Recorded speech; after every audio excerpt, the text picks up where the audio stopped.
Cultural commodification is a multifaceted issue. It can serve as a means of economic development, but it could also risk the loss of cultural authenticity. This most commonly manifests in global tourism, so it is crucial that we understand the nuances of commodification to ensure communities don't have to forfeit their cultural integrity.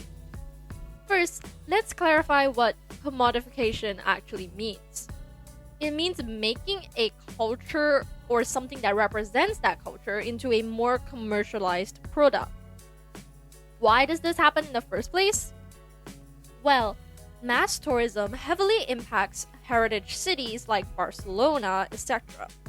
The rise of social media has also worsened this problem. Ever heard of people saying, "This place is so full of culture" when they vlog? Think of Instagram, YouTube, Airbnb. These platforms have created an issue where the value of culture is tied to its visual appeal and shareability. So, cities that heavily rely on tourism has an incentive to make their culture accessible by commercializing and commodifying. Three things I want to talk about here. First, is it cultural erosion or cultural preservation? Second, on cultural appropriation. You know it's coming.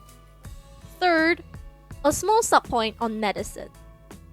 Starting off, what does cultural commodification look like? If you are against cultural commodification, you'll probably say, think of rituals that were historically private or sacred being changed to public performances or shortened so that tourists can watch.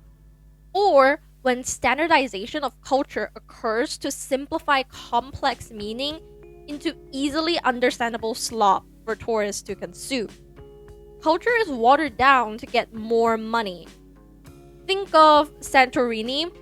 Now people go there because, wow, white houses and blue roofs, so pretty. Now the locals there have to cater their products to something that fits that aesthetic and forgo any elements that do not fit that image. On the other hand, if you are for cultural commodification, you'll probably say commodification allows for more attention and more reach for that culture. More people care about it, which means that more effort will be put into preserving it. Commercialization or commodification is the stepping stone towards appreciation for handmade traditional products. When you commodify something, you're actively popularizing it, which means more people can access it and that it's more widely known. Through commodification, that culture can be integrated into people's daily lives. At least when there is that representation, it prompts people who do indeed love that culture to do further research to fully appreciate the beauty of that culture, compared to people who can't even find out what that culture is in the first place.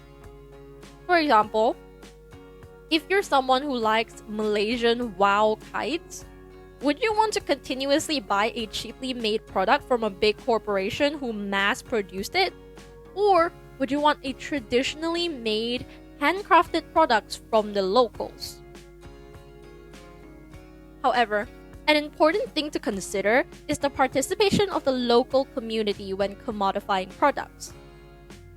When local communities have a stronger presence or power in how the tourism process occurs, such as advertisements or products, more authenticity can be ensured. Locals can promote their own culture, while consumers can also get access to more authentic products. When the opposite happens and big corporations are the ones who decide everything, culture will be watered down to cater to the masses. Local communities have their products, designs, IPs stolen to create these products that you see in stalls now. So, the main thing that decides if this will result in cultural erosion or preservation is the degree in which locals are involved. All this talk about culture made me a little bored, but you must also be wondering, why is culture important? So, culture serves as a reflection of a community. They are the legacy that your ancestors passed down. People are always so obsessed with leaving a mark on the world, But the only real thing that you leave behind is your culture. It's not really about that movie you made or that book or that business. It's about your culture. Culture isn't just your clothes or your rituals. It's also your language, your food, your jobs. Bad example, but think of the current brain rot that you insert into your speech. That is, although unfortunate to say, a culture that future generations will learn about, or something that will affect the language you pass down. Moving on, let's talk about cultural appropriation. A common example of this is the misuse of Native American symbols within the US. Headdresses, totems, tribal motifs are completely isolated from their original meaning, thus reducing the entire culture to like an exotic community that appeals to tourists rather than appreciate what they represent. So, does this perpetuate stereotypes, or is this ensuring representation? Let's go through both cases. If you think that this perpetuates stereotypes, you usually have 4 arguments to say. First is that commodification shows the most surface level, sanitized, and commercialized version of the culture. Second is that it usually paints the community as mysterious or exotic or weird. Third, these big corporations usually don't have input from actual indigenous people. Lastly, that's not even the worst part. The worst part is that big corporations are likely to overshadow real indigenous people trying to sell products of their own. This is because big corporations have more resources to mass produce, cater to a wider audience, cheaper prices, and have more reach. Local communities can never be able to fight that. So, big corporations will always get more benefits than locals.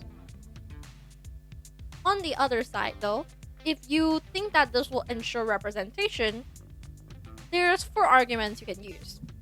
First is that the stereotyping will get even worse when there is little to no representation, as commodification is indeed a way for you to get at least the slightest bit more amount of representation compared to the status quo.